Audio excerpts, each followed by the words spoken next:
the Child Sexual Abuse Conference. For those who don't know me, my name is Jo Gifford. I'm a paediatrician and designated doctor for the CCG. And I also have the clinical lead role for the regional sexual assault service for medical assessment of children where sexual assault and abuse is suspected. It's my pleasure to open with an introduction on child sexual abuse. There aren't any intimate images, so I'm not going to be showing photographs of genitalia, but there are some line drawings. And in a room of this size, child sexual abuse is sufficiently common that it will directly have affected or be affecting somebody with relatives and so on. So there is a trigger warning because of the sensitive nature of the subject. Child sexual abuse is, of course, an umbrella term. It covers a huge range of different scenarios that children may find themselves in, from the single assault event through to years of chronic abuse, from opportunistic crimes to organised, highly organised crimes, things that happen in families, things that happen by acquaintances, outside the home, institutions, or by strangers. Children very often will present sometime after the event, so that they are often historic allegations or historic concerns, but they may present acutely, so within the initial days, weeks or months after the assault event. It encompasses as a term both contact and non-contact abuse. So non-contact abuse, exposure to pornography, the growing problem of sexting amongst teenagers, for example, or using those images exchanged as a means to further groom and exploit children, and of course the contact abuse. And it can be perpetrated by adults or by peers. So I think one of the changes that we've seen in the West Midlands Paediatric Sexual Assault Service compared to when I was doing this work 10 years ago is the number of children who have social media as part of their the access that abusers have to them. Risk factors. Any child can be subject to sexual abuse, and more perhaps than any other form of abuse, it does cross socioeconomic boundaries. Having said that, the toxic trio is still a very strong risk factor for sexual abuse as it is for physical abuse and neglect. So that is both because the toxic trio reduces a parent's ability to safeguard, and because that parent who may be making poor relationship choices themselves may introduce perpetrators into the home and be unable to prioritise that child's needs. One of the key messages of the session is that physical abuse and neglect are, independently of the toxic trio, also risk factors for sexual abuse. So if you have children in your caseload who are subject to one form of abuse, be thinking, are there any other forms as well? And there's a number of reasons for that. Children who are not getting their emotional or basic needs met may seek to have those needs met elsewhere outside the home. So that can lead them into closer proximity with people who have then more opportunity to abuse. Secondly, neglect and physical abuse do affect the brain. Children need to have their emotional needs met in order to grow and develop properly. We will very soon have a grab guide on adolescent neglect to go with a webinar in Coventry that I hope you will all be able to sign up for and access, which looks specifically at adolescent neglect and the effect of that on the brain. So there are neurobiological changes that go on in an adolescent brain when a child is being neglected, so they don't develop the same higher executive functions as their well cared for, non-abused peers. And that may lead them in turn to risk-taking behaviour, which predisposes or is a risk factor for sexual abuse. So the classic example of that would be a child who's been neglected by birth parents, who is then going out and seeking that love and affection in relationships and is then vulnerable to those relationships being abusive and grooming type behaviour. Another group of children who are more at risk are those with disabilities. Those with physical and learning disabilities are more at risk because they may have more intimate caregivers, they may be perceived, they may have communication difficulties and be less likely to disclose or perceived as less likely to disclose. And children who have autism are overrepresented, I think, in the cohort that I see, both as perpetrators of peer abuse and as victims, because they may lack some of their peers' ability to read non-verbal cues, to anticipate danger, to read the intentions of others. It's common.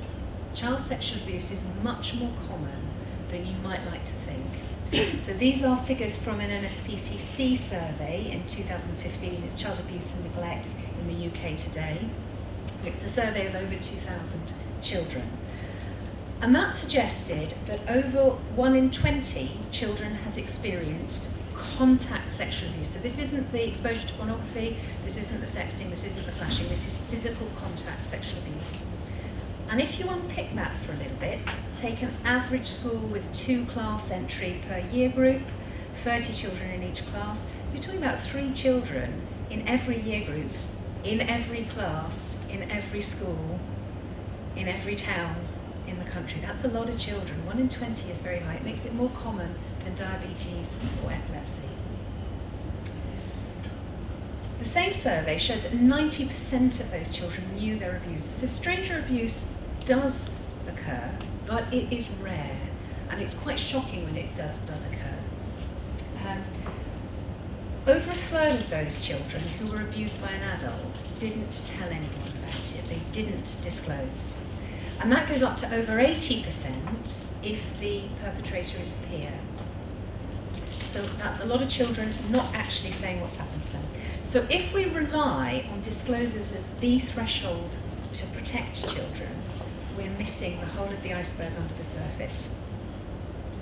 So why don't children tell? Well, they need to feel safe to tell. So a classic scenario would be the child is removed for physical abuse or neglect or domestic violence, emotional abuse, and then when in foster care will then go on to feel comfortable enough to say that sexual abuse has also been happening to them.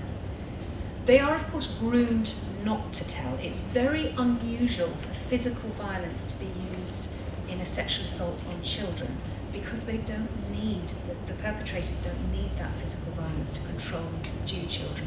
They are vulnerable to grooming, and the grooming is both threats and coercion. I'll kill your mother if you tell, you'll be taken into care and you'll never see your family again, and also grooming them positively to feel this is special time, this is a relationship. That I've seen children of 8 and 9 who believe themselves to be in a relationship with adults. So it's not just something that affects your teenagers. And of course it may just be their normal.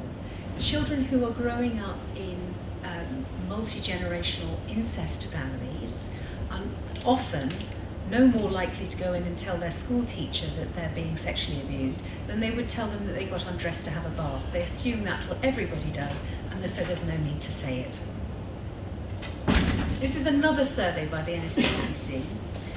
No one noticed, no one heard, and it specifically looked at children's disclosures. And although there is this large number that never tell, a lot of them have tried to tell. 80% of them have tried to tell somebody, but for whatever reason that wasn't recognised as a disclosure, it wasn't understood, or the extent of it wasn't understood, and so no safeguarding action was taken. So 7 years was the average amount of time between the start of abuse and disclosure in this survey, and I find that quite shocking.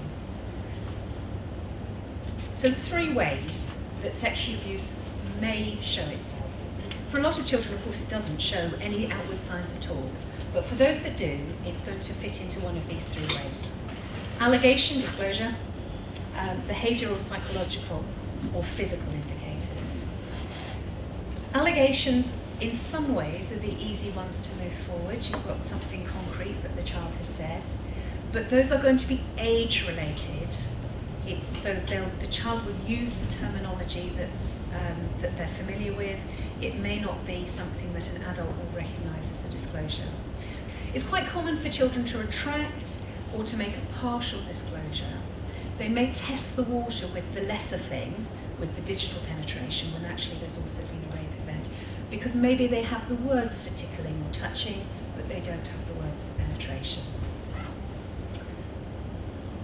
Secondly, behavioural and psychological. Now this is a very amorphous group of presentations, of which the sexualised behaviour is the most obvious.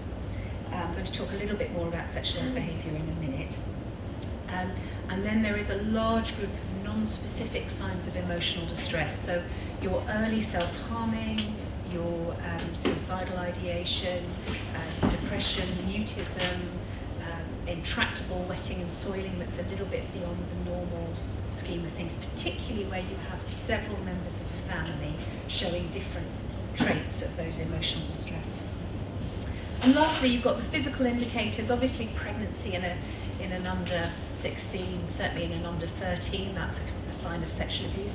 But things like bleeding, bruising of the genitalia, unusual appearance of the genitalia picked up by, say, nursery, changing nappies, STIs like warts or herpes, or non-specific soreness. Those are all things that we do sometimes see as a possible sign of sexual abuse. Some of them will be, some of them won't be. So, very often, disclosure is the one of those three presentations that actually gets people taking action on. What if disclosure by the child was the threshold for physical abuse or neglect?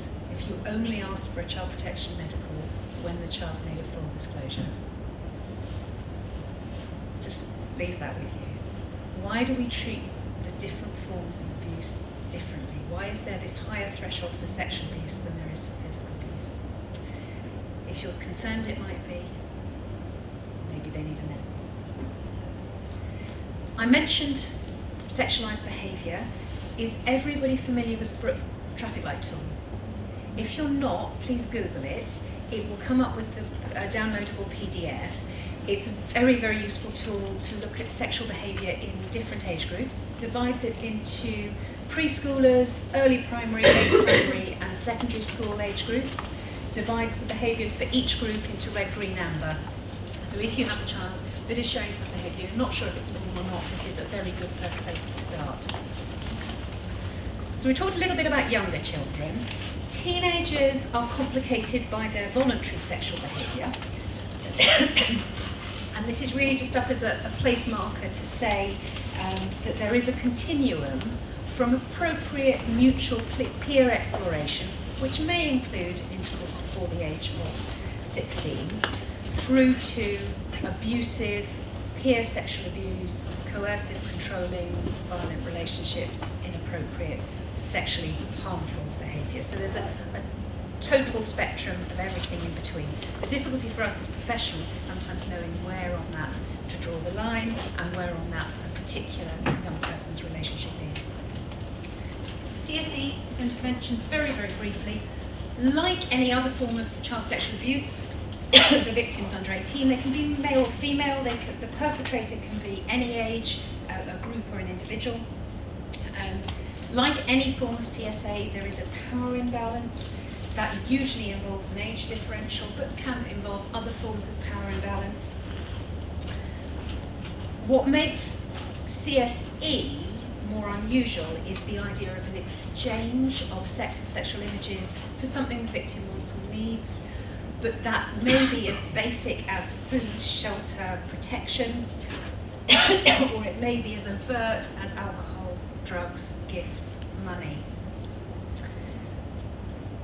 The important thing about the concept of CSE as a concept separate from CSA is the reframing of the language that goes with it. And this is where we as a society, I think, have made huge strides over the last 10 years.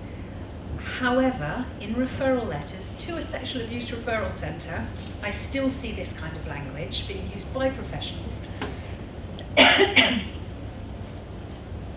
And the concept of CSE is about reframing that in this kind of way. Yeah.